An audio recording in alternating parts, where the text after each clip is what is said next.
जन गण मन अधिनायक जय हे भारत भाग्य विधाता। पंजाब सिंध गुजरात मराठा द्राविड़ उत्कल बंग। विंध्य हिमाचल यमुना गंगा उच्छल जलध तरंगा। तब शुभ आशीष मांगे गाहे तब जय गाथा। जन गण मंगलदायक जय हे भारत भाग्य विधाता। जय हे जय हे जय हे जय जय जय जय हे। भारत माता की भारत माता की। मंगल दीपम नमाम्यहम्। और भारत रत्न श्री अटल बिहारी वाजपेयी जी की ये पंक्तियां कि आओ फिर से दिया जलाएं, आओ फिर से दिया जलाएं। भरी दोपहरी में अंधियारा, सूरज परछाई से हारा। अंतर तम का नेह निचोड़े, बुझी हुई बाती सुलगाएं। आओ फिर से दिया जलाएं, आओ फिर से दिया जलाएं। काकोरी ट्रेन एक्शन नाटक का मंचन करने आए हुए सभी कलाकारों, प्रेस व मीडिया से पधारे हुए सभी साथियों का तथा help you educational and charitable trust की आंतरिक सलाहकार समिति के सम्मानित सदस्यों का एवं स्वयं सेवकों का सबका बहुत बहुत हार्दिक स्वागत है, अभिनंदन है। Help you educational and charitable trust के लिए आज यह सौभाग्य का दिन है कि आज अपने वीर शहीद क्रांतिकारियों को काकोरी ट्रेन एक्शन नाटक के मंचन के माध्यम से याद करने का, श्रद्धांजलि अर्पित करने का अवसर हम सबको मिला है। काकोरी ट्रेन एक्शन एक महत्वपूर्ण ऐतिहासिक घटना है जिसने देश के स्वतंत्रता संग्राम में एक महत्वपूर्ण भूमिका निभाई। काकोरी कांड हमारे देश की स्वतंत्रता की लड़ाई में एक महत्वपूर्ण चरण था। इस घटना में भारत के स्वाधीनता संग्राम के सैनिकों ने ब्रिटिश शासन के खिलाफ एक स्वतंत्रता आंदोलन की शुरुआत की थी। आज नाटक मंचन के माध्यम से आप सभी काकोरी कांड का सजीव चित्रण देखेंगे, ऐसा हम सबका प्रयास है। Help you educational and charitable trust के लिए अत्यंत गर्व की बात है कि हमें देश प्रेम की भावना से ओतप्रोत कार्यक्रम आयोजित करने का अवसर समय समय पर मिलता रहा है। पूर्व में ट्रस्ट द्वारा राष्ट्रपिता महात्मा गांधी को समर्पित कार्यक्रम गांधी जी की आन, हम सबका मान, देश की शान, देश के वीर जवानों को समर्पित कार्यक्रम जय हिंद की सेना आदि का आयोजन किया गया है और आज इसी कड़ी में काकोरी ट्रेन एक्शन नाटक का मंचन भी किया जा रहा है। जय हिंद के सेना के लेखक महेंद्र भीष जी हम लोग के बीच में मौजूद हैं, आपका विशेष स्वागत है। सांस्कृतिक मंत्रालय भारत सरकार तथा उत्तर प्रदेश मध्य क्षेत्र सांस्कृतिक केंद्र NCZCC प्रयागराज का बहुत आभार है जिन्होंने आर्थिक सहयोग से धरोहर थीम के अंतर्गत आज देश के महान क्रांतिकारी वीरों को समर्पित काकोरी ट्रेन एक्शन नाट्य मंचन का सौभाग्य हमें दिया है। शेरवुड एजुकेशनल ग्रुप के चेयरमैन श्री केवी लाल जी समय समय पर हमारे कार्यक्रमों के सफल आयोजन के लिए निरंतर स्वयंसेवक प्रदान करते हैं तथा अपना बहुमूल्य सहयोग हमें हमेशा देते रहते हैं। उनका स्वास्थ्य कुछ ठीक नहीं है तो हम सब प्रार्थना करेंगे ईश्वर से कि वो जल्दी स्वस्थ हों और उनकी दीर्घायु हो।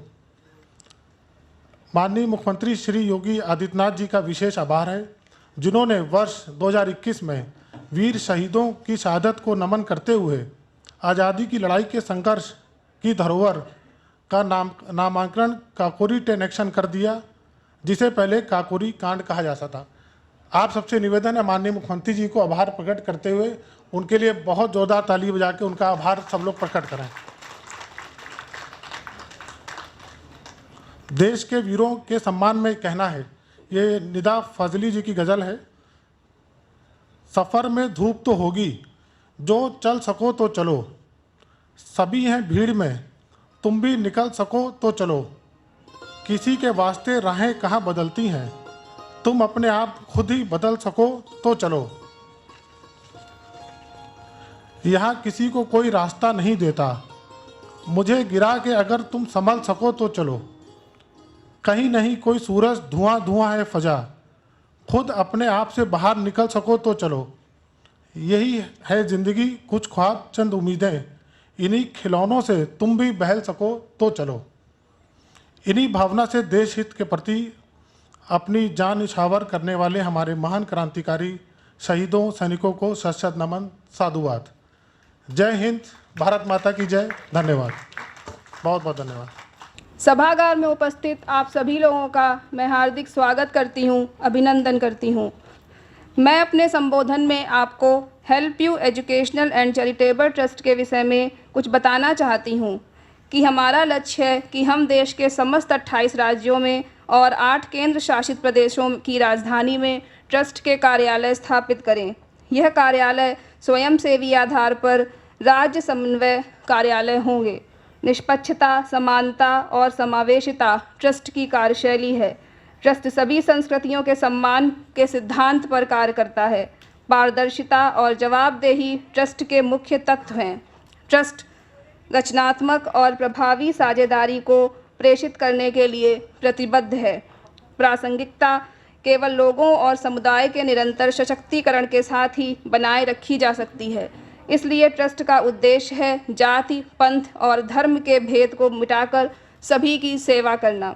ट्रस्ट अनाथालय, वृद्धाश्रम, UPS 60+ club, Bhagavad Gita centre, आध्यात्मिक संगीत अकादमी, बाल गोपाल शिक्षा योजना, स्वच्छता अभियान, स्वच्छ भारत मिशन, व्यावसायिक प्रशिक्षण, कौशल विकास कार्यक्रम, राष्ट्रीय एकता के लिए जागरूकता, शैक्षिक जागरूकता आदि, दान, पुराने कपड़ों, किताबों, अन्य पुनः प्रयोज्य वस्तुएं, खाने पीने की चीज़ों का वितरण, राष्ट्रीय और अंतर्राष्ट्रीय दिवसों पर कार्यक्रमों का आयोजन, परिवार परामर्श हेल्पलाइन, आपदा प्रबंधन, महामारी समर्थन, निःशुल्क स्वास्थ्य शिविर, उत्कृष्ट व्यक्तियों को सम्मान करना, शैक्षिक और धर्मार्थ गतिविधियां, महिला अधिकारिता कार्यक्रम, वैज्ञानिक अनुसंधान, ग्रामीण और कृषि कार्यक्रम, CRRS गतिविधियों और कार्यक्रमों के क्षेत्र में प्रयत्नशील तथा कार्यरत है। ट्रस्ट एक गैर लाभकारी संगठन है। इसका लक्ष्य लोगों और समितियों को सामंजस्यपूर्ण, सामाजिक और पर्यावरणीय रूप से जिम्मेदार तरीके से संपन्न करने के लिए सशक्त बनाना है। ट्रस्ट शिक्षा, स्वास्थ्य और आजीविका के क्षेत्र में समाज के गरीब और वंचित वर्ग का समर्थन करता है। यह सभी प्रकार के मानवीय कष्टों और सामाजिक विखंडन के उन्मूलन में मदद करता है। ट्रस्ट का उद्देश्य राष्ट्रीय एकता में योगदान देने वाली संवेदनाओं और धारणाओं को परिष्कृत करना है। यह कला, संस्कृति, साहित्य के प्रचार के लिए भी काम करता है और पवित्र शास्त्रों की शिक्षाओं का प्रचार करता है। Help you educational and charitable trust की गतिविधियों का समर्थन करने के लिए दान करें। आप स्वयंसेवक, सहयोगी, दानदाता, प्रायोजक बनकर हमसे जुड़ सकते हैं और ट्रस्ट के माध्यम से समाज सेवा कर सकते हैं। आगामी आपकी सक्रिय सहभागिता से हम जनसेवा के क्षेत्र में पूरे देश में फैल सकते हैं। आपके सहयोग की अपेक्षा के लिए हम निरंतर ही प्रयास करते रहेंगे। धन्यवाद। जय हिंद, जय भारत। जिस नाटिका का यहाँ पर मंचन किया जा रहा है, सबसे पहले उन सभी कलाकारों को इस मंच पे सम्मानित किया जाएगा। मैं श्री हर्षवर्धन अग्रवाल जी से, डॉक्टर रूपल अग्रवाल जी से और आंतरिक सलाहकार समिति से अनुरोध करूँगी कि कृपया मंच पर पधारें और हमारे जितने भी कलाकार हैं उनका सम्मान करें। आप सभी की तालियाँ इस सम्मान के लिए अपेक्षित हैं मित्रों, ज़ोरदार तालियाँ होनी चाहिए। निहारिका कश्यप,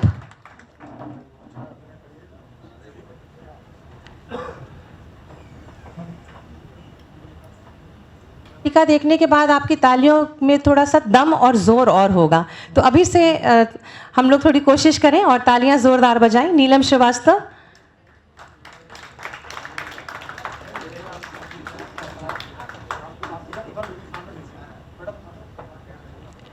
नीलम मौर्य,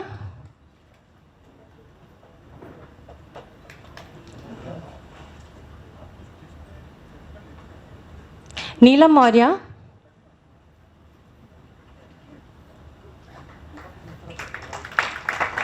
साक्षी अवस्थी, साक्षी अवस्थी, साक्षी अवस्थी, करण दीक्षित, करण दीक्षित,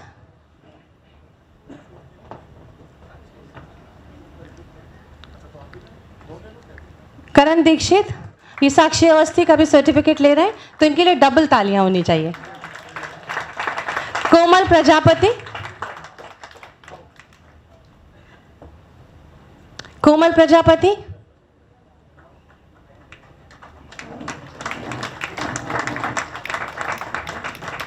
कोमल प्रजापति। अग्नि सिंह,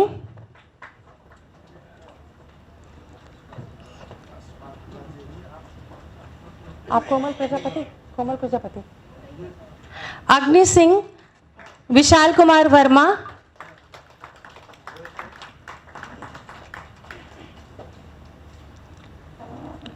विशाल कुमार वर्मा,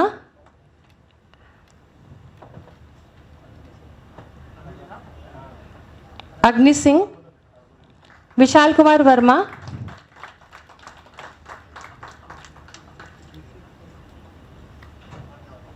गौरव शाक्य।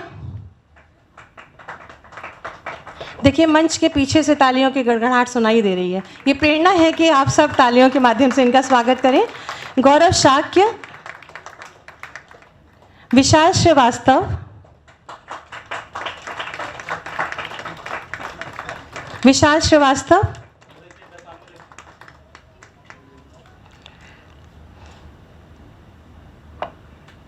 आशीष सिंह,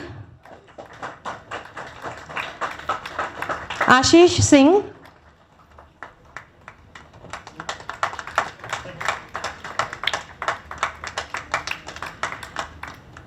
विनय पाल,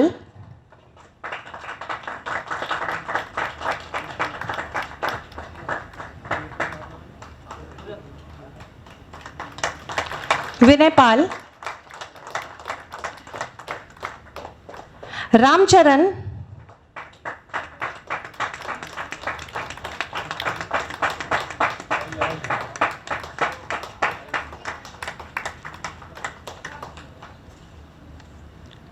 रामचरण, श्रेयांश यादव,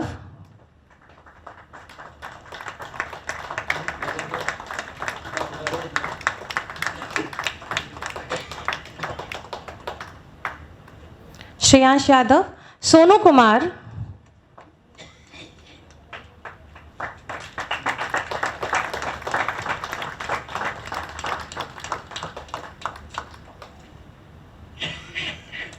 सुंदरम मिश्रा,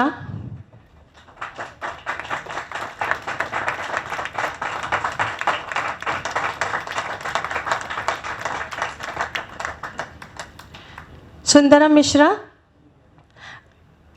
रवि विश्वकर्मा,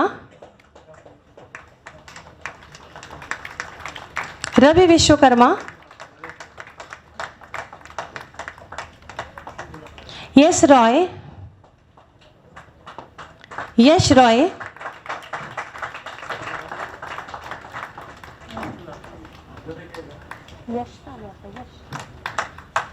यश रॉय, प्रसून शुक्ला,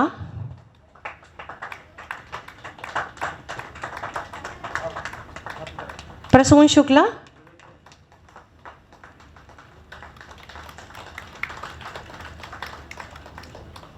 ओमकार पुष्कर,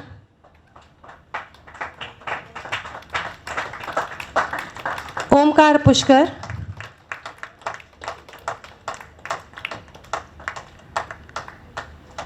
अमन कुमार,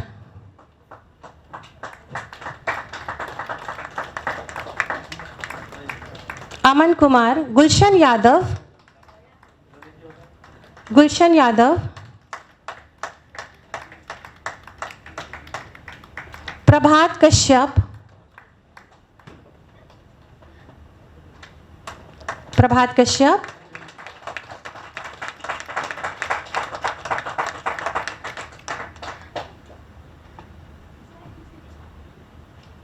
आपका नाम? प्रभात कश्यप, अभय प्रताप,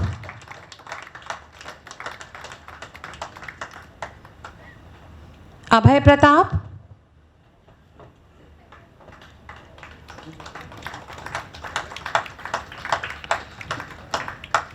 सचिन गुप्ता,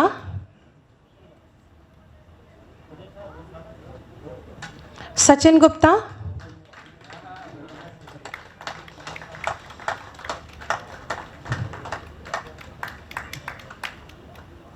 सचिन गुप्ता, जहीर अहमद,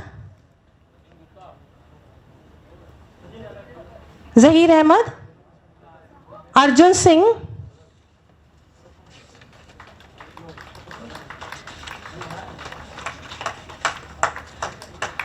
सचिन जी अगर छूट गए हो तो आ जाए। अर्जुन सिंह जी। और इस पूरे नाटक का जो लेखन, परिकल्पना और निर्देशन किया है श्री चंद्रभाष सिंह जी को बुलाऊंगी। जोरदार तालियां होनी चाहिए आपके लिए।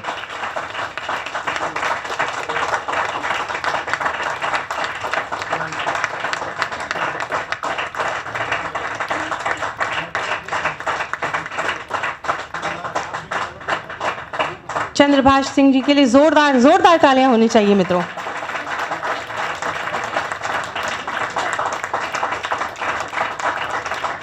जितने भी कलाकारों को हमने यहाँ पर, दुबलिस है तो कोई शचीन्द्र नाथ सान्याल है तो कोई चंद्रशेखर आज़ाद है। अभी हम कुछ देर बाद इन सब को भूलकर आज़ादी के मतवालों को इस मंच पे देखेंगे। एक बार इन सभी के लिए जोरदार तालियां मंच तक प्रेषित करें।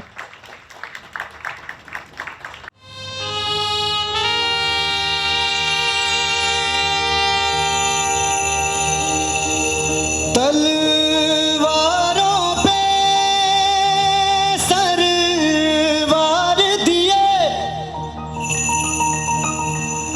अंगारों में जिस्म जलाया है, तब जाके कहीं हमने सर पे ये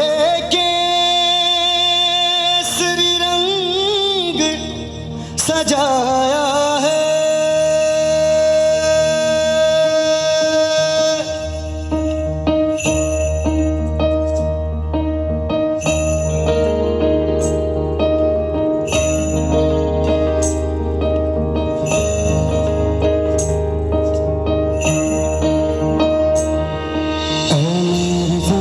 अफसोस नहीं जो तेरे लिए सौ दर्द सहे, महफूज रहे तेरी आन सदा, चाहे जान मेरी ये रहे न रहे।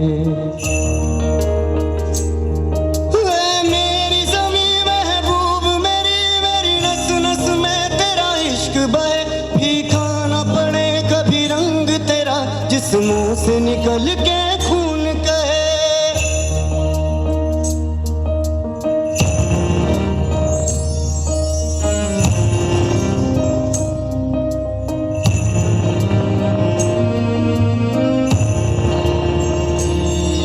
तेरी मिट्टी में मिल जावा, गुल बन के मैं खिल जावा, इतनी सी है दिल की आरज़ू।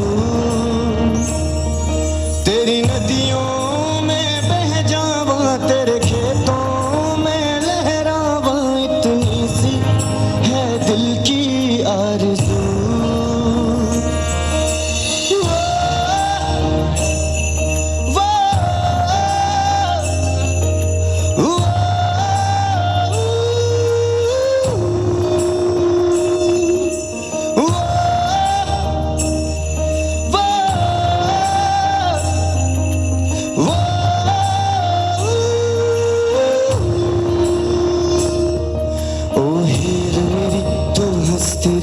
तेरी आंख घड़ी भर नम ना हो, मैं मरता था जिस मुखड़े पे, कभी उसका उजाला कम ना हो।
जैसा कोई नहीं है, अस्सी नहीं 100 दिन दुनिया घुमा है, नहीं कहीं तेरे जैसा कोई नहीं। मैं गया जहाँ बस तेरी याद थी, जो मेरे साथ थी मुझको तड़पाती रुलाती। सबसे प्यारी तेरी सूरत, प्यार है बस तेरा प्यार ही। माँ तुझे सलाम, माँ तुझे सलाम, माँ तुझे सलाम, माँ तुझे सलाम। वंदे मातरम, वंदे वंदे वंदे मातरम, वंदे वंदे वंदे मातरम, वंदे मातरम।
सब लोग तन मन धन से उनके कार्यक्रम को सहयोग दे तो वो 1 वर्ष के अंदर देश को स्वतंत्र करा सकते हैं।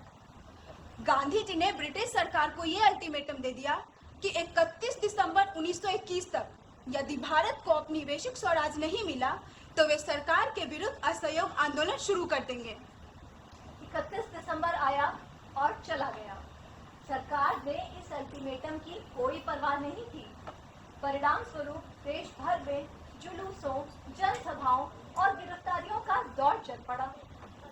4 फरवरी 1922 को गोरखपुर के चौरी चौरा में बिल्कुल शांतिपूर्ण जुलूस पर पुलिस द्वारा गोली चलाए जाने से नाराज लोगों ने थाने में आग लगा दी, जिसमें 22 पुलिसकर्मी जलकर मारे गए। गांधी जी ने इस हिंसा से नाराज होकर अपना असहयोग आंदोलन वापस ले लिया। देश भर में इस बात की व्यापक प्रतिक्रिया हुई। विशेष रूप से युवाओं की भावनाओं को अत्यधिक ठेस पहुंची और वे क्रांतिकारी आंदोलनों में जुड़ने के लिए उतावले हो उठे। सचिन दा ने 1923 में दिल्ली कांग्रेस अधिवेशन में भाग लेने के बाद अपने क्रांतिकारी दल यंग मेंस एसोसिएशन का नया नाम हिंदुस्तान रिपब्लिकन एसोसिएशन HRA रख दिया। देखते ही देखते श्री राजेंद्र नाथ लाहिड़ी, जोगेंद्र चंद्र चैटर्जी, सचिंद्र नाथ बख्शी, मुकुंदीलाल, सुरेश चंद्र भट्टाचार्य आदि HRA के प्रमुख सदस्य बन गए। उन दिनों बनारस शाहजहांपुर क्रांतिकारी गतिविधियों के केंद्र में था, जहां सचिन दा, राम प्रसाद बिस्मिल एवं अशफाकुल्लाह खां आदि क्रांतिकारी पहले से ही सक्रिय थे। आगे चलकर श्री प्रणवेश चैटर्जी ने बनारस में सक्रिय श्री चंद्रशेखर आजाद जी को भी पार्टी से जोड़ा।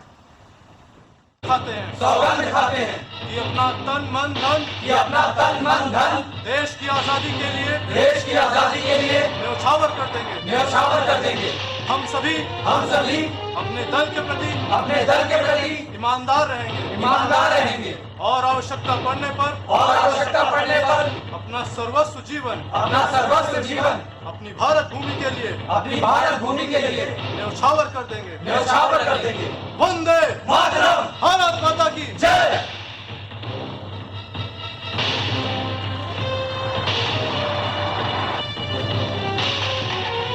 देखिए, हम सब बिना अपने नेता की आज्ञा के कहीं भी नहीं आए जाएंगे और ना ही किसी दूसरी संस्था के सदस्य बनेंगे। यदि दल से विश्वासघात किया तो पार्टी से निष्कासन या सजाए मौत भी हो सकती है। दल के सदस्यों को दल का यह निर्देश है कि वे अपने राजनीतिक विकास के लिए अध्ययनशील हों और भावी क्रांति के लिए सब प्रकार की तैयारियों में भी जुट जाएं। प्रत्येक सदस्य महाराणा प्रताप, छत्रपति शिवाजी, रानी लक्ष्मीबाई आदि क्रांतिकारियों की जीवनियां व आयरिश क्रांति पर किताबें व रॉलेट कमीशन की रिपोर्ट भी अनिवार्य रूप से पढ़े। जी, जैसा आदेश।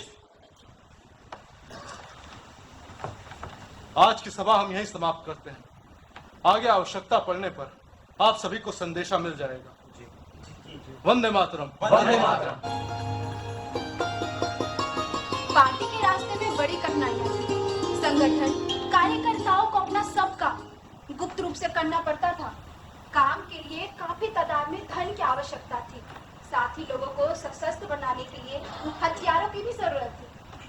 आमतौर से चंदा मांगना संभव नहीं था। कुछ लोगों की सहायता काम की व्यापकता के सामने न कहीं बराबर थी। ऐसी स्थिति में सबसे पहले गांव में डकैती करने का निश्चय किया गया और दल ने पहला एक्शन 25 दिसंबर 1924 को पंडित राम प्रसाद बिस्मिल के नेतृत्व में पीलीभीत जिले के बमरौली गांव के एक रईस बलदेव प्रसाद के घर पर किया। इस एक्शन के बावजूद एकदम निर्जीव पड़े राजनीतिक वातावरण में कोई फर्क नहीं पड़ा।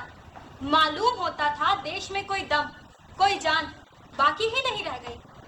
ऐसे ही अवसर पर दल की ओर से 28 जनवरी 1925 को तमाम हिंदुस्तान, बर्मा एवं श्रीलंका में रिवॉल्यूशनरी नाम का एक क्रांतिकारी पर्चा एक साथ एक ही दिन खूब बांटा गया।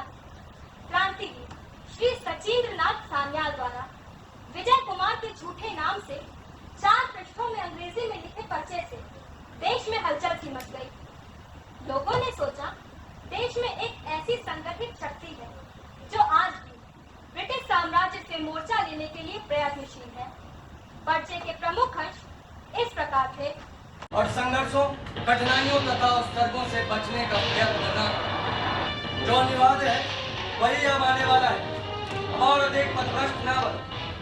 आपको शांति तथा व्यवस्था नहीं प्राप्त हो सकती। भारत को स्वतंत्रता शांत एवं वैध साधनों से कभी नहीं मिलने वाली। मौजूदा सरकार का अस्तित्व ऊर्जा ऐसी बात के कारण है क्योंकि विदेशियों ने भारतीय जनता को सफलतापूर्वक आतंकित कर दिया। हम क्रांतिकारी न तो आतंकवादी है और न ही अराजकतावादी।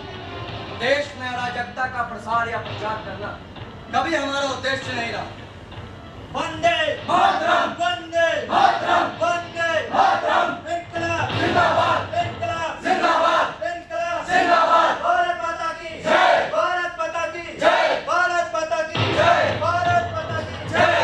इनकलाब जिंदाबाद, इनकलाब जिंदाबाद, इनकलाब जिंदाबाद। वंदे मातरम, वंदे मातरम, वंदे मातरम, वंदे मातरम। भारत माता की जय, भारत माता की जय, भारत माता की जय। वंदे मातरम, वंदे मातरम, वंदे मातरम। भारत माता की जय, भारत माता की जय, भारत माता की जय। वंदे मातरम, वंदे मातरम, वंदे मातरम, वंदे मातरम, वंदे मातरम, वंदे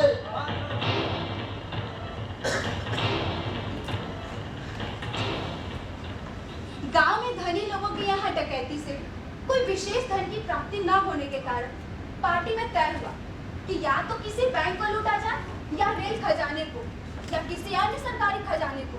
यहाँ ये भी तय हुआ कि इसे राजनीतिक तरीके से किया जाए, जिससे पार्टी का राजनीतिक चरित्र स्पष्ट हो और आम जन को एक संदेश भी मिले।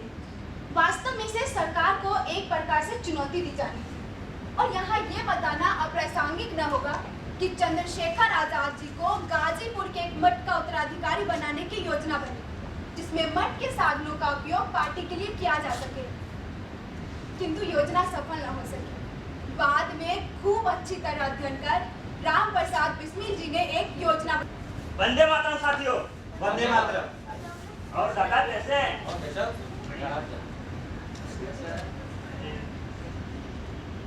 वंदे मातरम साथियों, वंदे मातरम।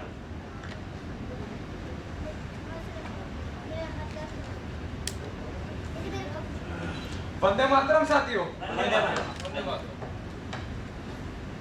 वंदे मातरम। वंदे मातरम।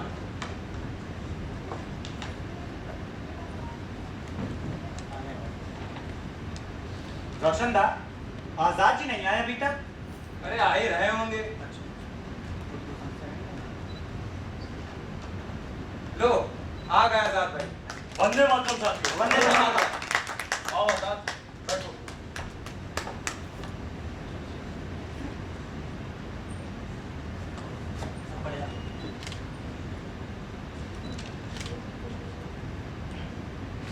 तो आ गए सभी लोग? जी जी। साथियों, आज पार्टी की जो आपात बैठक बुलाई थी, उसका मुख्य मुद्दा है अर्थ। किसी भी संगठन संस्था पार्टी को चलाने के लिए कार्यकर्ताओं के साथ साथ अर्थ की भी आवश्यकता पड़ती है। और हमारे संगठन की आर्थिक स्थिति क्या है, आप सभी अच्छी तरह से जानते हैं। ये राम, ये बताओ कि हमें करना क्या है? क्रांति। क्रांति? हाँ, और हमारी क्रांति होगी सशस्त्र क्रांति।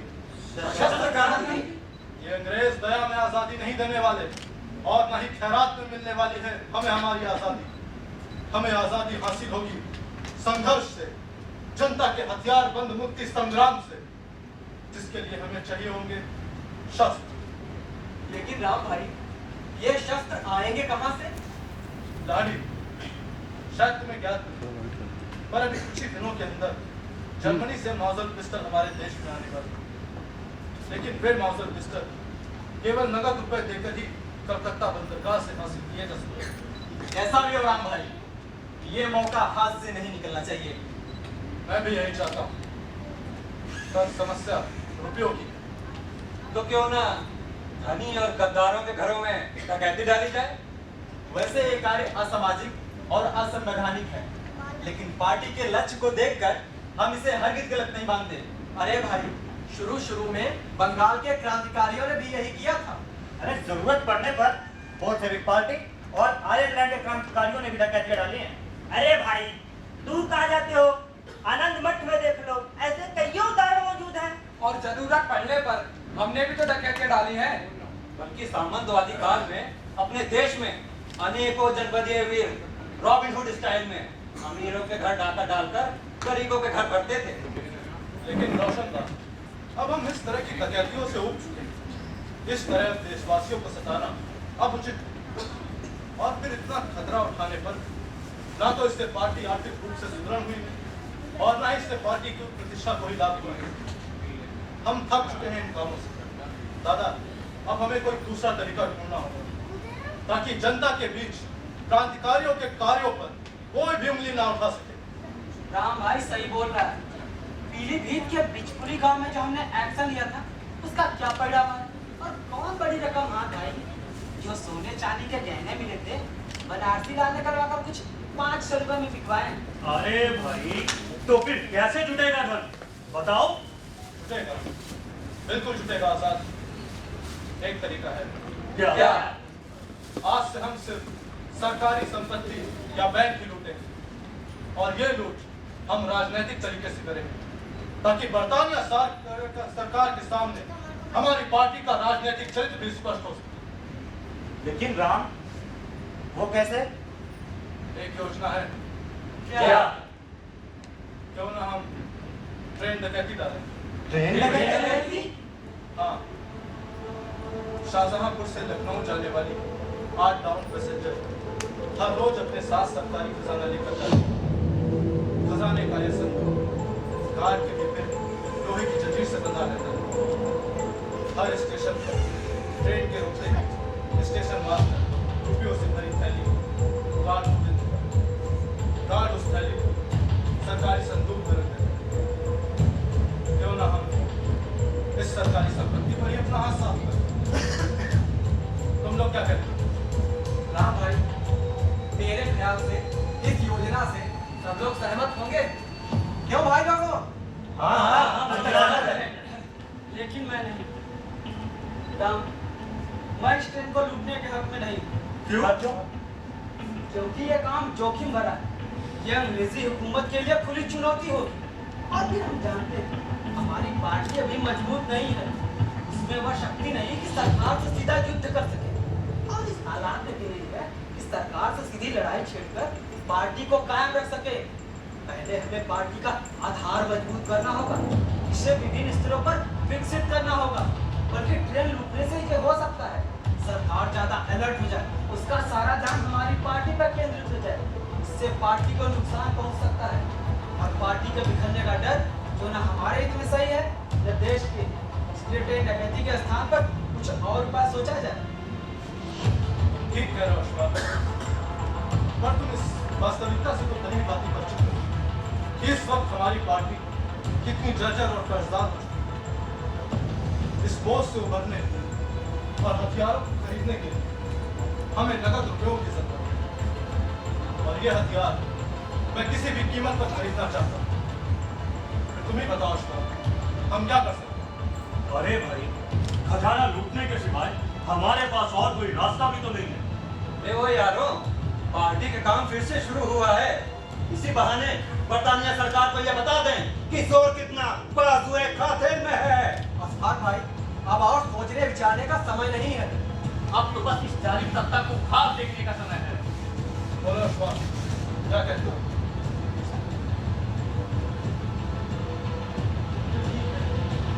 अगर केंद्रीय समिति और अन्य सदस्यों का निर्णय नहीं है तो मुझे भी स्वीकार है।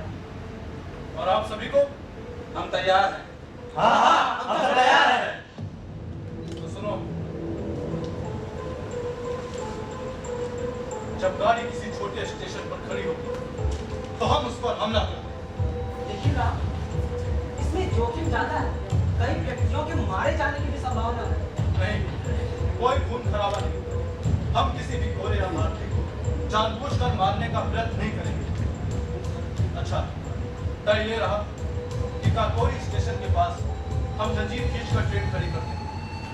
अशफाक, बख्शी, लाड़ी सेकंड क्लास में चढ़ेंगे। ये निश्चित स्थान पर जंजीर खींचकर ट्रेन खड़ी करते हैं। जी, जैसा आदेश। इस टुकड़ी का पूरा नेतृत्व अशफाक तुम करो। जी। मनमथनाथ, मुकुंदीलाल, मुरारीलाल, केशव चक्रवर्ती, आजाद और मैं तीसरे दर्जे के डिब्बे में चढ़ेंगे। और रोशनदार, आप जाके कल उन हथियारों वाली पार्टी से भी बात करें। ठीक है। तो हम 8 अगस्त को इस काम को अंजाम देंगे। सेकंड क्लास में चढ़ेंगे। ये निश्चित स्थान पर जंजीर खींचकर ट्रेन खड़ी कर देंगे। जी, जैसा आदेश। इस टुकड़ी का पूरा नेतृत्व अशफाक तुम करोगे। जी। मनमथनाथ, मुकुंदीलाल, मुरारीलाल, केशव चक्रवर्ती, आजाद और मैं तीसरे दर्जे के डिब्बे में चढ़ेंगे। और रोशनदार, आप जाके कल उन हथियारों वाली पार्टी से भी बात करें। ठीक है। तो हम 8 अगस्त को इस काम को अंजाम देंगे। जी। तो तय रहा? तय रहा। दिन 8 अगस्त। Train 8 down. जगह काकोरी। हम लोग के छुटने का स्थान शाहजहांपुर स्टेशन। कोई शक, कोई शुबा? जी नहीं। क्या रे सौदागरों, अब है तो बस इस बात में, वक्त के फरमान के आगे झुका दो गर्दने। वक्त का फरमान अपना रुख बदल सकता नहीं। मौत टल सकती है अब, फरमान टल सकता नहीं। खैरे सौदागरों, वंदे मातरम, वंदे मातरम, वंदे मातरम। भारत माता की जय, भारत माता की जय, भारत माता की जय।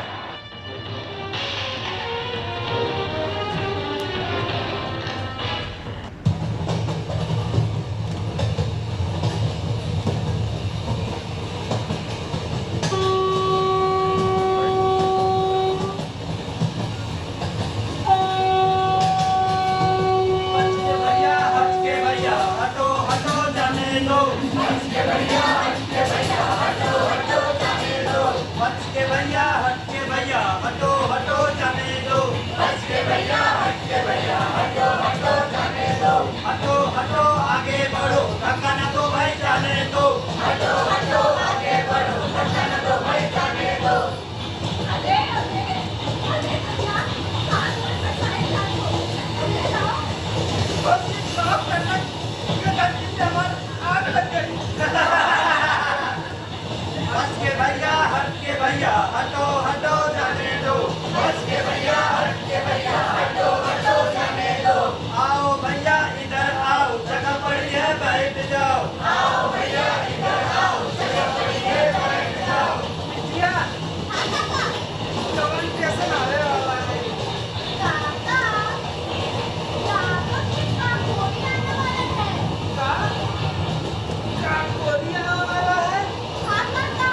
बच के भैया हट के भैया, हटो हटो जाने दो। बच के भैया हट के भैया, हटो हटो जाने दो। सुनो भैया सुनो वीरो, सबको खबर पहुंचाए दो। सुनो भैया सुनो वीरो, सबको खबर पहुंचाए दो।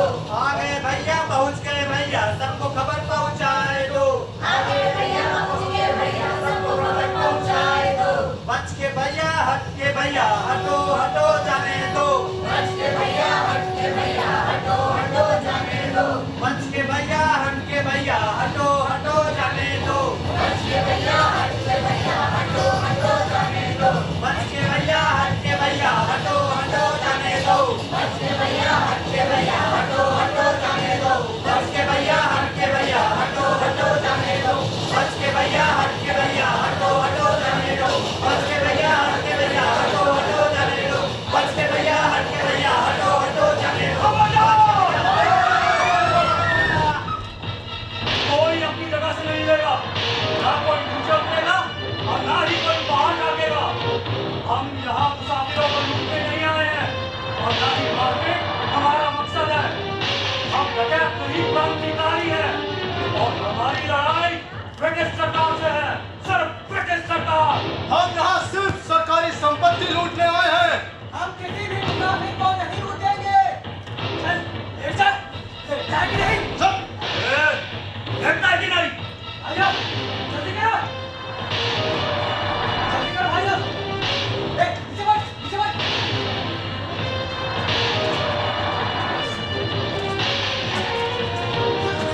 जल्दी करो भाइयों।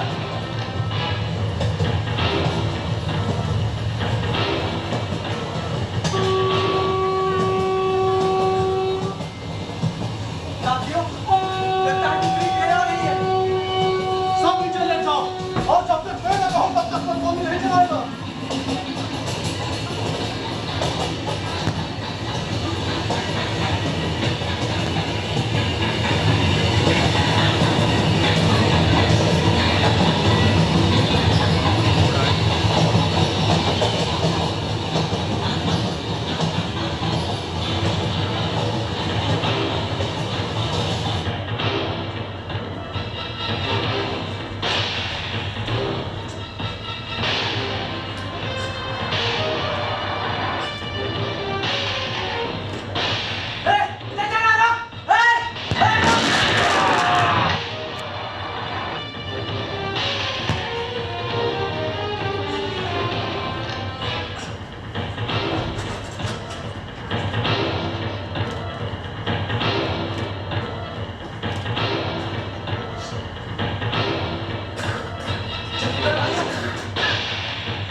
वंदे मातरम।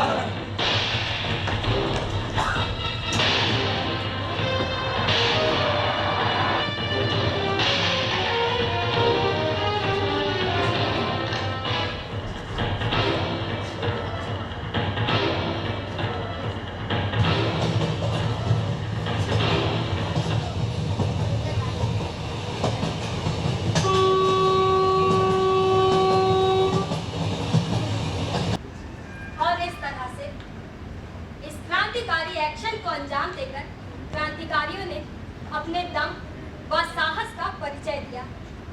और इस घटना के दूसरे दिन इंडियन डेली टेलीग्राफ में ये खबर छपी कि इस घटना में कई अंग्रेजी व हिंदुस्तानी मारे गए। झूठ, सरासर झूठ। घटना के समय कोई भी गोला नहीं मारा गया था। सिर्फ एक आदमी को एक डिब्बे से दूसरे डिब्बे जाते समय गोली लग गई थी, और वो भी शायद हरदोई का निवासी था, और नाम था अमजद अली। और जिस गोली के मारे जाने की बात थी वो फौज का मेजर या कर्नल था, और उसने भी गोली चलते समय अपने डिब्बे के दरवाजे पर खिड़कियां बंद कर ली थी और लखनऊ पहुंचने पर ही खोला था। और इस प्रकार बिना किसी विरोध के एक चुनौतीपूर्ण एक्शन को अंजाम देने में क्रांतिकारी पूरी तरह सफल रहे। इससे क्रांतिकारियों के दो प्रमुख उद्देश्य पूरे हुए। पहला, शासन को खुली चुनौती और जनता को संदेश, और दूसरा, संस्था को मजबूत बनाने के लिए लूटे हुए धन से एक बड़े पैमाने पर आवश्यक शस्त्रों की खरीद। इस एक्शन से पूरे देश में सनसनी फैल जाना स्वाभाविक था। शासन तो कुछ समय तक हतप्रभ सा रह गया। अभियुक्तों को पकड़ने के लिए 5000 इनाम की घोषणा की गई। प्रत्येक रेलवे स्टेशन और थानों पर इस घोषणा के इश्तिहार टांग दिए गए। परंतु इस घटना से उत्साहित जनता की क्रांतिकारियों के प्रति सहानुभूति और गहरी हो गई। खुफिया विभाग के एक वरिष्ठ अंग्रेज अधिकारी मिस्टर आर्य हटन को इस घटना की विवेचना का इंचार्ज बना दिया गया। आर डाउन ट्रेन के यात्रियों के बयान एवं एक्शन के स्वरूप को देखते हुए मिस्टर आर्य हटन को ये शुरू से स्पष्ट हो गया था कि ये कार्य क्रांतिकारी पार्टी का ही है, क्योंकि इसमें सिर्फ सरकारी खजाना लूटा गया था, यात्रियों को छुआ तक नहीं गया। अतः चारों ओर खुफिया पुलिस सक्रिय कर दी गई। 26 सितंबर 1925 की रात को पूरे उत्तर भारत में एक साथ सभी संदिग्ध लोगों के घरों पर छापेमारी की गई। दल के नेता पंडित राम प्रसाद बिस्मिल शाहजहांपुर में अपने घर से गिरफ्तार हुए। मनमथ नाथ गुप्त उस समय बनारस में थे। पुलिस ने 25 सितंबर की रात से ही उनके घर के बाहर डेरा डाल रखा था, और सवेरे जैसे ही उन्होंने दरवाजा खोला वे गिरफ्तार हो गए। राजेंद्र लाहिड़ी के घर पर भी छापा मारा गया, लेकिन वे दल की ओर से बम बनाना सीखने के लिए कोलकाता जा चुके थे। चंद्रशेखर आजाद जी के कमरे में भी तलाशियां हो रही थी, पर वे भी गायब थे। सचिंद्र नाथ बख्शी उस दिन गिरफ्तारी से बाल बाल बचे। कानपुर में वीरभद्र तिवारी और राम दुलारी त्रिवेदी को गिरफ्तार किया गया।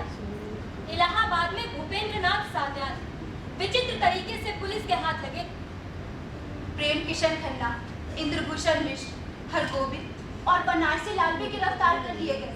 ठाकुर रोशन सिंह भी पुलिस के गिरफ्त में आ गए, किंतु अशफाक उल्लाह पुलिस को चकमा देकर फरार हो गए। बाद में कई लोग रिहा कर दिए गए और शेष पर लखनऊ की अदालत में मुकदमे की कार्रवाई शुरू हो गई। पुलिस ने अनेकों पर सरकारी गवाह बनने का दबाव डाला। बनारसी लाल सरकारी गवाह बन गया। उसने कई महत्वपूर्ण राज पुलिस को बता दिए। इंद्रभूषण मिश्र भी सरकारी गवाह बन गया। मुकदमा लखनऊ की अदालत में चल रहा था। मजिस्ट्रेट थे सैयद अनूरुद्दीन। अभियुक्तों की शिनाख्त में बहुत धांधली की गई। मानसिक शारीरिक रूप से तोड़ने के जितने प्रयास हो सकते थे किए गए, पर वे न झुके न टूटे। जब तक रहे जिंदगी की जीत में यकीन करते रहे। शाम को कभी कीर्तन करते, तो कभी कबड्डी, कभी कुश्ती, तो कभी रात को नाटक। केवल हंसी खेल ही नहीं, बहस भी खूब जमकर होती। रविवार के दिन तो पूछिए मत, हंगामा मचा रहता। और फैसले के एक दिन पहले तो जेल में कमाल ही हो गया।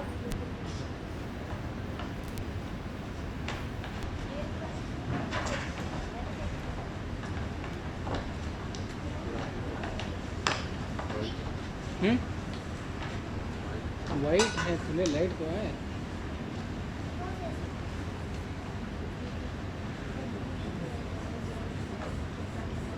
सुरेश भैया कैसे हैं? अच्छे हैं, अच्छे हैं। सुरेश भैया कैसे हैं? अच्छे हैं, अच्छे हैं। सुरेश भैया कैसे हैं? अच्छे हैं, अच्छे हैं। सुरेश भैया क्या देंगे? रोटी देंगे, रोटी देंगे। सुरेश भैया क्या देंगे? रोटी देंगे, रोटी देंगे।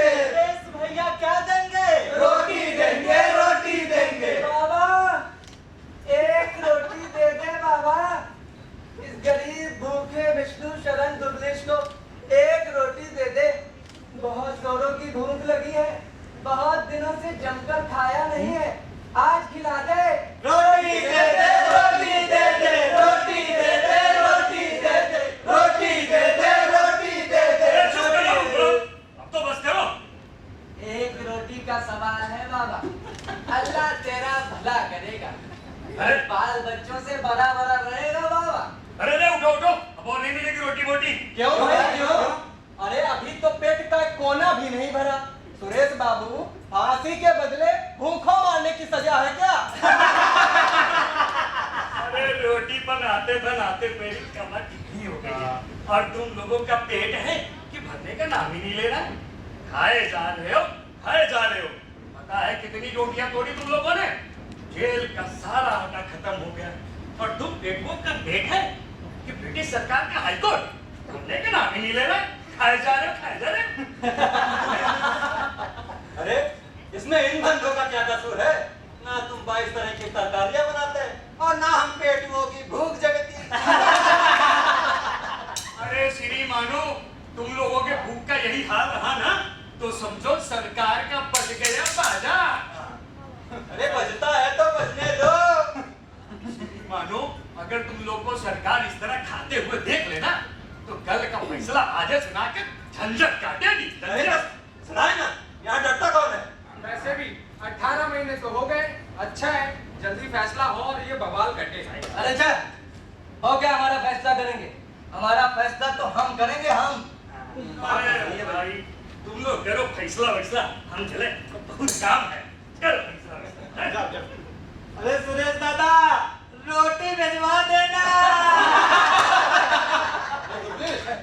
दुबलेश, हाँ दादा। आज तू ही बन जाना हमारा जज। ऐसे थोड़ी कोई बन जाता है जज। अरे तो कैसे बन जाता है जज? ये कहाँ से पूरा आदमी है?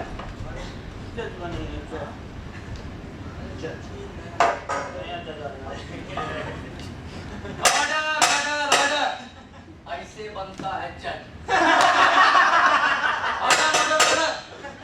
शोर बोल नहीं, शांत हो जाइए। ये विष्णु शरण दुबलिश की अदालत है, मजिस्ट्रेट हैमिल्टन का नहीं। जहाँ धांधली का राज हो, झूठों का मकर जाल हो, यहाँ इंसाफ होगा। इंसाफ। दूध अलग, पानी अलग, सच इधर, झूठ उधर। अरे भाइयों, कुछ भी कहो, जज के रोल में जम रात ना दुबलेश। अच्छा अच्छा, ज्यादा भाषण मत झाड़, कार्रवाई शुरू कर। कार्रवाई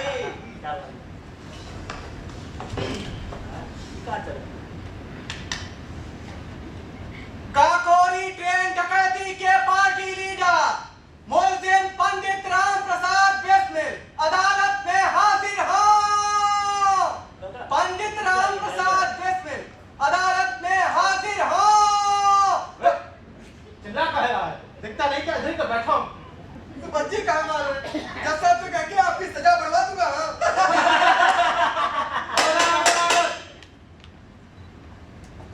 मुकदमा सम्राट राम प्रसाद बिस्मिल आदि।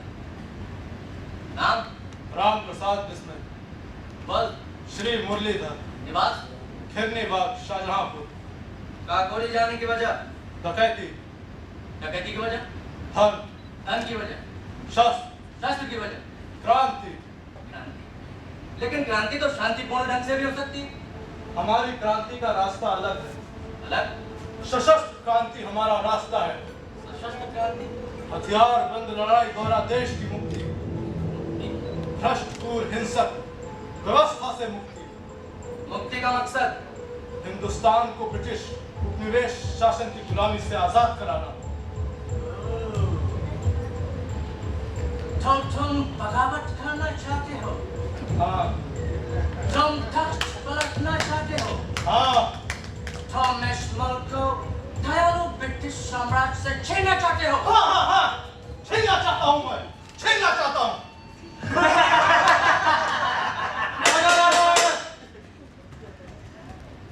अभिनय का जरा सा मौका क्या मिल गया, अपने आप को जज का बाप समझने लगा। जिरा का जिरा किया जा रहा है। अरे ये तो मान ही नहीं रहा। तो सुनो, राजद्रोह की सजा, प्राणदंड। प्राणदंड कहे तो ऐसे रहा प्राणदंड जैसे किसी कद्दू में तीर मार लिया। अबे किसे नहीं पता कि हमें ये सजा मिलने वाली है, प्राणदंड।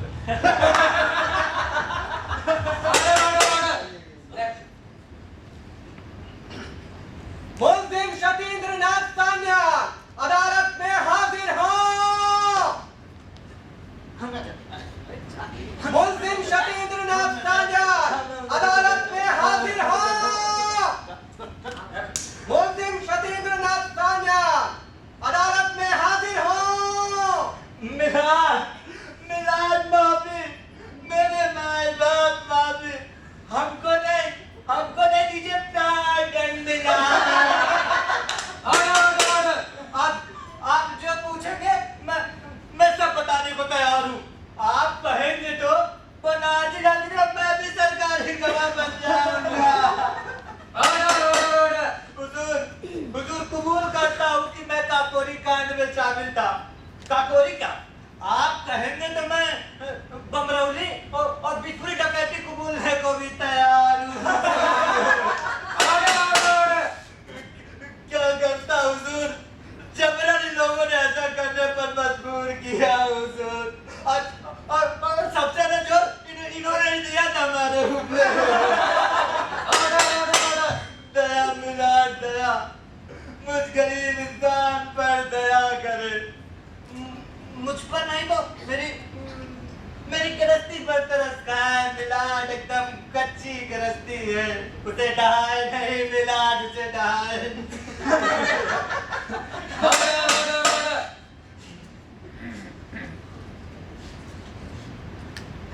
हमारी एकदम कच्ची गृहस्थी को देखते हुए तुम्हें काला पानी का दंड दिया है। काला पानी।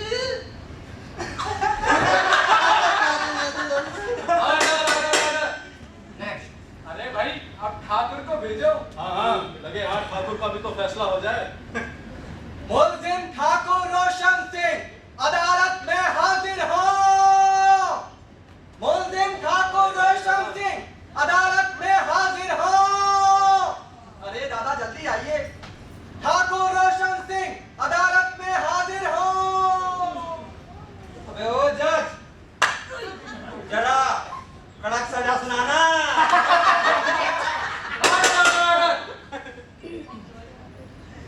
चूंकि आप बमरौली डकैती में शामिल नहीं थे, लेकिन उस स्थान की जानकारी आपने सबको दी, इसलिए आपको 5 साल की सख्त सजा बामशक्कत। अबे ओ जज के बच्चे, सजा सुनाने की तमीज भी है? मैं क्या लुटिया चुरा के लाया हूँ? ये 5 साल की सजा सुना रहा है। अरे वाह, पंडित को फांसी और मुझे सिर्फ 5 साल। बेवकूफ कहीं का। जज साहब से मेरा निवेदन है कि आपको जो भी निवेदन करना है फिटनेस बॉक्स में आकर करिए। आओ भाई। जज साहब से मेरा निवेदन है कि अदालत की मानहानि के आरोप में ठाकुर रोशन सिंह की सजा 15 दिन और बढ़ा दी जाए।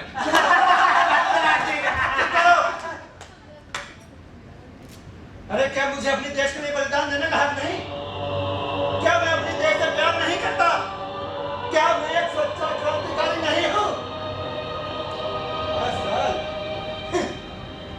अरे मुझे भी अपने देश के लिए बलिदान देना है। मुझे भी अपनी मातृभूमि की आजादी के लिए फांसी चढ़ाना है। जा भाई, मान जा। मैं नहीं मानता तेरा न्याय में।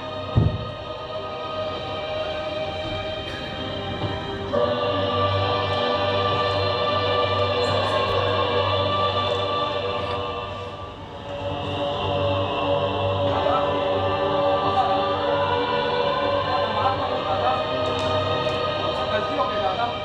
दादा, हम भाइयों में आप सबसे बड़े हैं। छोटे भाइयों को गलती को माफ करिए। दादा, आज बात करिए। कल फैसला होने को अचानक हम सब कल कहा हो कि जेल में हो। दादा माफ कर दीजिए। फिर हम लोग मिले ना मिले, माफ कर दो दादा। दादा माफ कर दो। माफ कर दो। दादा माफ कर दो।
कुछ बताना चाहूंगी। बात 1926 की बसंत पंचमी की है, जब जेल में बंद क्रांतिकारियों ने ये निश्चय किया कि इस अवसर पर पेशी के दौरान सिर पर बसंती टोपी और गले में बसंती रुमाल बांधकर कचहरी जाया जाए। ये भी तय हुआ कि इस अवसर पर एक विशेष गीत गाया जाए। तो रातों रात एक गीत की रचना की गई और वो गीत कोई और नहीं बल्कि यही था, मेरा रंग दे बसंती।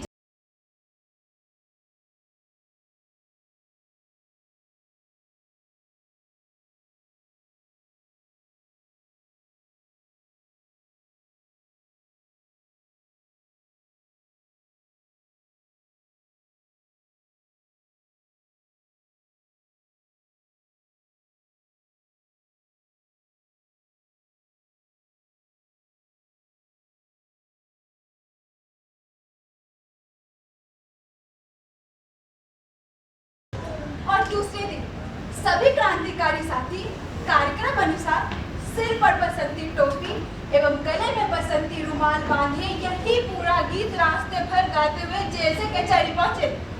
अदालत जाने से पहले ये गीत एक बार फिर गाया गया और वहां मौजूद लोगों ने भी उनके स्वर में स्वर मिलाया।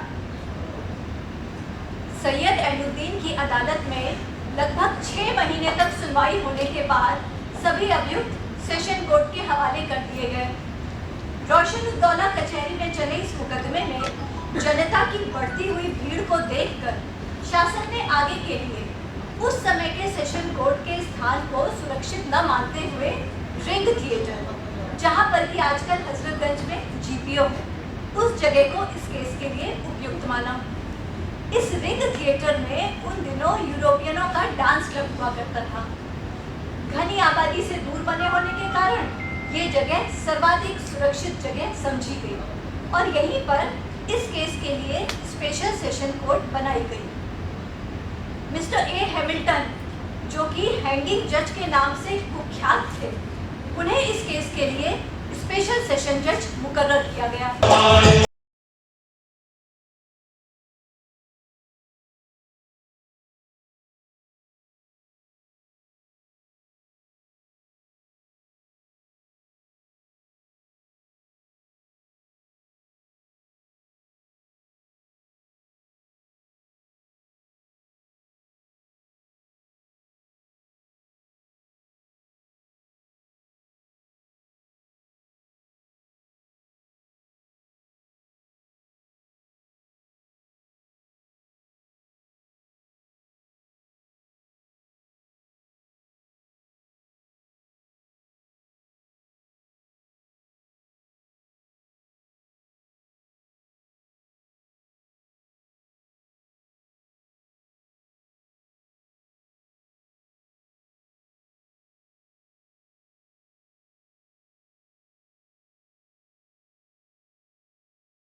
होशियार सिंह, सिर्फ जिसे इजाजत है वही कोर्ट के अंदर आएगा और वही यहाँ का फैसला सुन सकेगा। फालतू लोगों को बाहर करो, बाहर करो, इन्हें बाहर करो। हाँ।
साहब, काहे झूठ बोल रहे हो? है तो ये थिएटर ही जिसमें गोरी मां नाचती हैं, जिसे भाड़े पे लेके कर रहे ये कोर्ट का ब्रिटिश नाटक।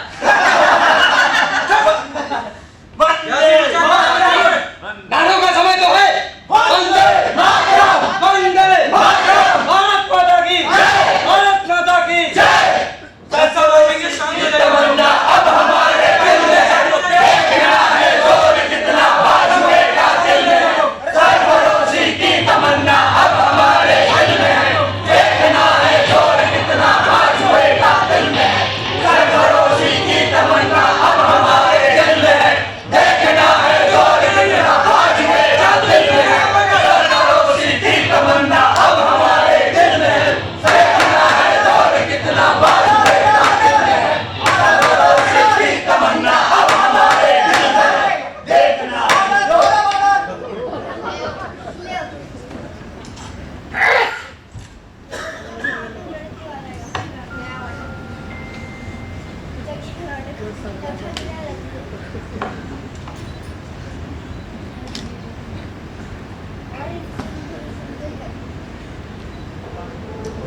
अठारह महीने से चल रहे इस मुकदमे के तमाम गवाहों के बयानात और पक्ष विपक्ष के वकीलों की जिरह सुनने के बाद ये अदालत इस नतीजे पर पहुंची है कि खाकोरी खान केवल धन जुटाने भर की योजना नहीं थी, बल्कि ब्रिटिश सरकार का चक्का पलटने की नाकाम कोशिश की थी। ये सच है कि वे अपने व्यक्तिगत लाभ के लिए इस कार्य में शामिल नहीं हुए थे, लेकिन किसी भी अभियुक्त ने न तो अफसोस जाहिर किया है और न इस बात की गारंटी दी है कि भविष्य में इस प्रकार के आंदोलनों से अपने को अलग रखेगा। लिहाजा इन अभियुक्तों पर इंडियन पीनल कोड की धारा 121A सम्राट के विरुद्ध युद्ध की घोषणा, 120B अराजनैतिक साजिश और 396 खत्म डकैती लगाया जा रहा है, जिसके मुताबिक निम्न सजा दी जा रही है। मिस्टर राम प्रसाद मिश्र को पहली दो दफाओं के मुताबिक आजन्म काला पानी और तीसरी के मुताबिक फांसी है चल जब। वंदे मातरम, वंदे मातरम, वंदे मातरम। मिस्टर राजेंद्र नाथ लारी को पहली दो दफाओं के मुताबिक आजन्म काला पानी और तीसरी के मुताबिक फांसी है चल जब। भारत माता की जय, भारत माता की जय, भारत माता की जय। मिस्टर रोशन सिंह को पहली दो दफाओं के मुताबिक 5 years की सख्त कैद और तीसरी के मुताबिक है चल जब।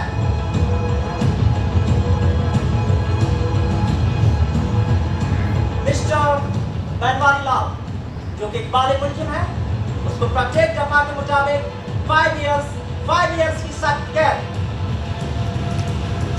मिस्टर सचिंद्र नाथ सान्याल को आजन्म काला पानी, मिस्टर प्रवेश चटर्जी को 5 years की सख्त कैद, मिस्टर भूपेंद्र नाथ सान्याल, राम दुलारे द्विवेदी और प्रेम किसान खन्ना को 5 years की सख्त कैद, मिस्टर विष्णु सरंजोबैस और सुरेश चंद्र भट्टाचार्य को 7 years की सख्त कैद, मिस्टर योगेश चंद्र चटर्जी, मुकुंदलाल, गोविंदा चरणकार, राजकुमार सिंह और रामकिशन खत्री को 10 years की सख्त कैद। इंकलाब जिंदाबाद, इंकलाब जिंदाबाद, इंकलाब जिंदाबाद, भारत माता की जय। आज के मुकदमे के फैसले की कार्रवाई समाप्त होती है। अदालत बर्खास्त। अरे ओ जज साहब, देशभक्ति का सर्वश्रेष्ठ पुरस्कार देने के लिए आपका धन्यवाद। हम सब बड़े कृतज्ञ हैं। अरे सर तन से जुदा कर दो, ये है हाथ तुम्हारे, पर रूह से जज्बा जुदा कर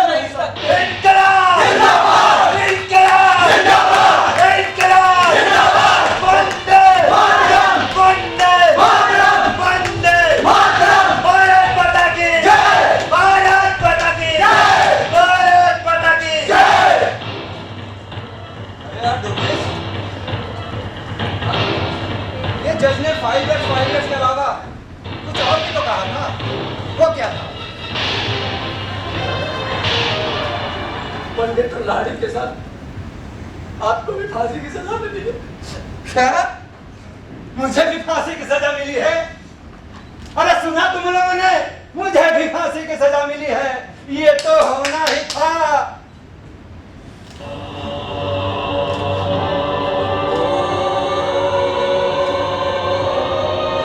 दादा,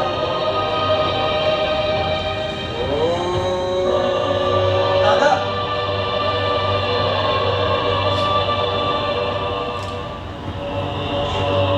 मैं तो जीवन का आनंद खूब उठा लिया। अब अगर फांसी भी हो जाएगी तो कोई गम नहीं। पर तुम लोगों ने तो अभी जीवन में कुछ देखा ही नहीं। दुनिया का जैनो बदले गए, दुनिया ही कैसे बदल गई यार। इसे तो हम पहले से ही जानते थे। ये परिताप कैसा? ये मेरा पुनर्जन्म। मेरी तो थोड़ी देर की तकलीफ 1-2 महीने में खत्म हो जाएगी। चिंता तो मुझे उन लोगों की है जिन्हें 14 वर्ष और 20 वर्षों तक जेलों में सड़ना पड़ेगा।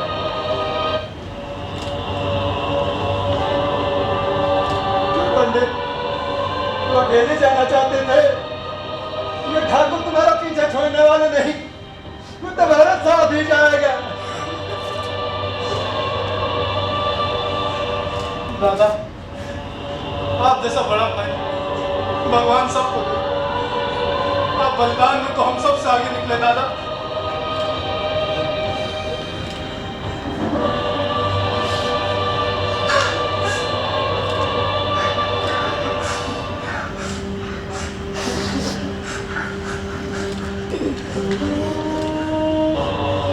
आज से हम सब अलग हो जाएंगे, हमेशा के लिए बिछड़ जाएंगे।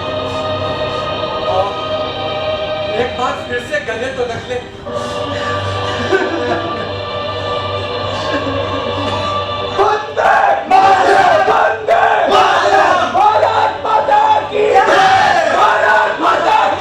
एक अलग लारी है और बाकी अन्य साथियों को अन्य अलग-अलग लारियों में लखनऊ जेल लाया गया, जहां उनके विभिन्न कोणों से अनेक फोटो खींची गई।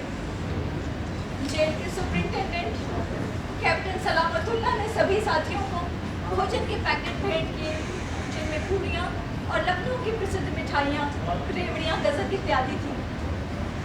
इसके पश्चात सभी साथियों को अपनी अपनी सजाएं काटने के लिए विभिन्न जेलों की तरफ रवाना कर दिया गया। आज भी कईयों बिस्मिल हमारे बीच में है, तो कईयों रोशन सिंह अंधे कानून के खिलाफ लड़ रहे हैं, तो कईयों बनारसी लाल इस सिस्टम में मौजूद है, तो कईयों सैयद हबीब अहमद का गड़बड़ चाला है। सैयद हबीब अहमद जिसने अशफाक उल्ला खान को फंसाया, जबकि दोनों एक ही शहर शाहजहांपुर के निवासी थे। दोनों की जाति धर्म एक ही था। आप भी कहाँ जाति धर्म के लफड़े में फंस गए?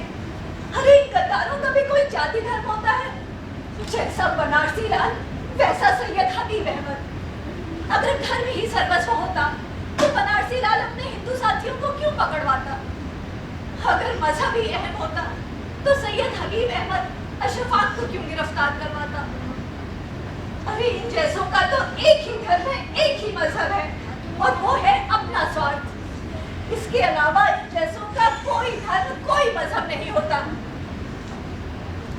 क्रांतिकारी अशफाक उल्ला खान 8 सितंबर 1926 को दिल्ली में तथा क्रांतिकारी श्री सच्चिद नाथ बख्शी 17 जनवरी 1927 को भागलपुर में गिरफ्तार कर लखनऊ लाए गए।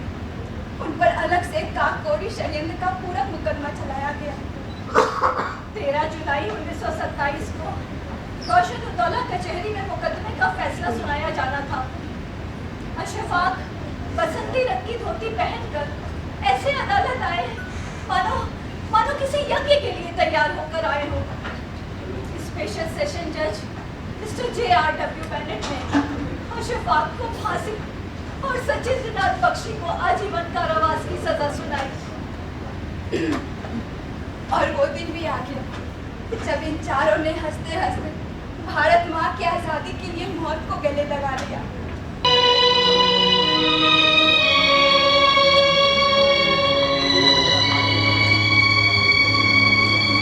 अर्थियाँ जब उठेंगी शहीदों की,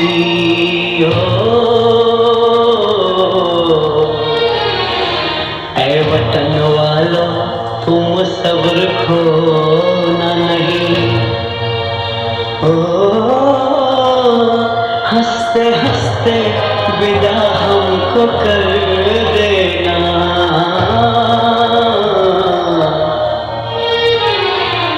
आंसुओं से आंखें भिगोना नहीं। इतना वादा करो जब आज़ादी मिले, इतना वादा करो जब आज़ादी मिले, याद करना हमें भूल जाना नहीं।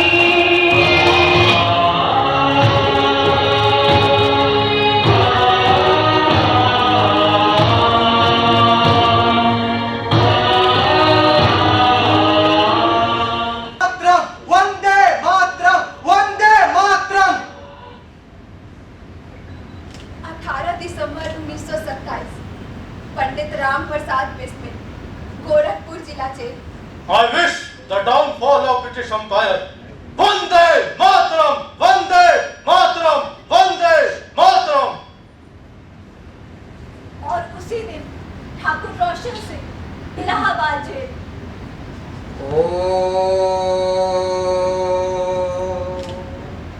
वंदे मातरम, वंदे मातरम, वंदे मातरम। 19 दिसंबर 1927 पंडित अशफाक उल्लाह खान, फैजाबाद जेल। ला इलाहा इल्लल्लाह मोहम्मद रसूल अल्लाह। वंदे मातरम, वंदे मातरम, वंदे मातरम, वंदे मातरम, वंदे मातरम।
कुछ आरज़ू नहीं है आरज़ू तो ये है, रख दे कोई जरा सी खाके वतन कफन में।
जात पात ऊंच नीच के भेदभाव से ऊपर उठकर आपस में प्रेम पूर्वक रहे, क्योंकि बहुत कीमती है हमारी आजादी को अमृतत्व देकर इस जहां में शौर्य की जीवित कहानी हो गए है नमन उनको जिनके सामने बौना हिमालय है जो धरा पर गिर पड़े और आसमानी हो गए। हम उन शहीदों को नमन करते हैं। इस मंच के माध्यम से इन सभी कलाकारों का तारुफ कराऊंगी और आप सभी की तालियां अपेक्षित हैं इन क्षणों के लिए। भारतीय सूत्रधार की भूमिका में जूही कुमारी, सूत्रधार निहारिका कश्यप, सूत्रधार नीलम श्रीवास्तव, सूत्रधार नीलम मौर्य, भारतीय साक्षी अवस्थी,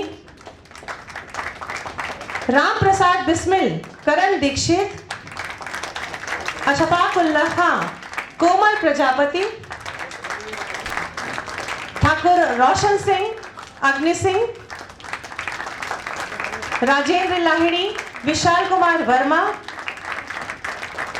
विष्णु शरण दुबलिस, गौरव शाक्य, सचेंद्र नाथ सान्याल, विशाल श्रीवास्तव, चंद्रशेखर आजाद, आशीष सिंह, मुरारी लाल विनय पाल, मनमथ नाथ रामचरण, केशव चक्रवर्ती, श्रेयांश यादव, कैदी सुरेश सोनू कुमार, जज सुंदरम मिश्रा, अंग्रेज सिपाही रवि विश्वकर्मा, सिपाही अंग्रेज सिपाही यश रॉय, अंग्रेज सिपाही प्रसून शुक्ला, अंग्रेज सिपाही ओमकार पुष्कर और काकोरी ट्रेन एक्शन की ट्रेन जिसने चलाई ट्रेन ड्राइवर अमन कुमार, अंग्रेज सिपाही गुलशन यादव, भारतीय प्रभात कश्यप। ये तो थे हमारे मंच के ऊपर के कलाकार। मंच परे जिनकी खास भूमिका रही लाइट पर अभय प्रताप, सचिन गुप्ता और शहीद अहमद मुखसज्जा, पार्श्व संगीत अर्जुन सिंह, वस्त्र विन्यास जूही कुमारी, मंच सामग्री निहारिका कश्यप, सह निर्देशन जूही कुमारी और अंत में लेकिन सबसे ऊपर लेखन परिकल्पना एवं निर्देशन चंद्रभाष सिंह।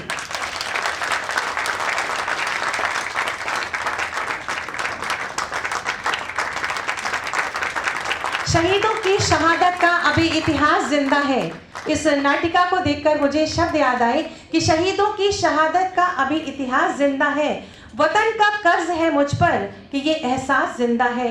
जब तक रगों में है लहू का एक भी कतरा सरहद की हिफाजत की, तब तक दिलों में आस जिंदा है, तब तक दिलों में आस जिंदा है। सभी कलाकारों का इस मंच के माध्यम से धन्यवाद और एक बार फिर जोरदार तालियां आप सभी की।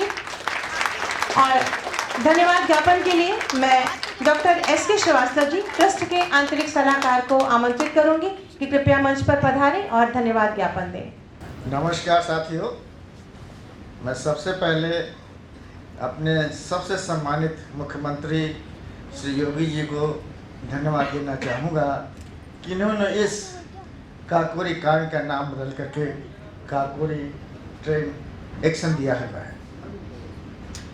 इसके पश्चात में अपने विशेष रूप से उन सभी कलाकारों का हृदय की गहराइयों से धन्यवाद करना चाहूँगा जिन्होंने काकोरी ट्रेन एक्शन मंच पर आउटस्टैंडिंग परफॉर्मेंस दी है।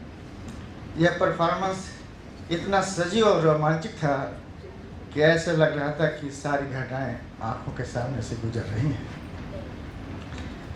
मैं उन सारे व्यक्तियों एवं महानुभावों को भी कांग्रेचुलेट करना चाहूँगा जिन्हें आज पुरस्कृत किया गया है और उनसे आशा करूँगा कि भविष्य में वे इसी प्रकार से अच्छे कार्य करते रहें। मैं यहाँ पर पधारे सभी अतिथियों, भाई बहनों और बच्चों का भी बहुत आभारी हूँ कि आप लोगों ने अपना कीमती समय निकालकर इस कार्यक्रम को सफल बनाया। आशा है भविष्य में भी आप इस प्रकार से सहयोग देते रहेंगे। मैं यहाँ पर उपस्थित समस्त प्रिंट एवं मीडिया साथियों का हृदय से स्वागत करता हूं और उनका धन्यवाद करता हूं कि इस प्रोग्राम को वे अच्छी तरह से कवर करेंगे।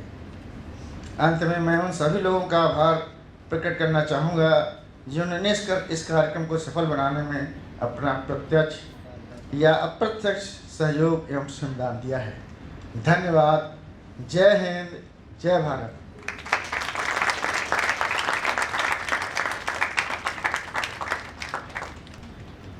बहुत बहुत धन्यवाद सर, आपके धन्यवाद ज्ञापन के लिए। धन्यवाद तो help you educational and charitable trust को खास तौर से मिलना चाहिए, जिनके प्रयासों के कारण आज धरोहर श्रृंखला में हमने उन शहीदों को याद किया जो कहीं गुम हो गए थे। तो एक बार जोरदार तालियां होनी चाहिए help you educational and charitable trust के लिए।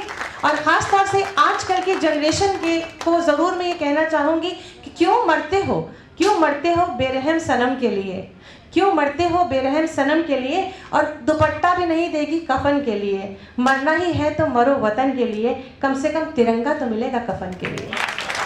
बहुत बहुत शुक्रिया। तो आइए अपने स्थान पर खड़े हो जाएं राष्ट्रगान के सम्मान में। प्रदीप अली जी को मंच पे आमंत्रित करूंगी। जन गण मन अधिनायक जय हे भारत भाग्य विधाता, पंजाब सिंध गुजरात मराठा द्राविड़ उत्कल बंगा, विंध्य हिमाचल यमुना गंगा उच्छल जलधि तरंगा, तब शुभ नामे जागे, तब शुभ आशीष मांगे, गाहे तब जय गाथा।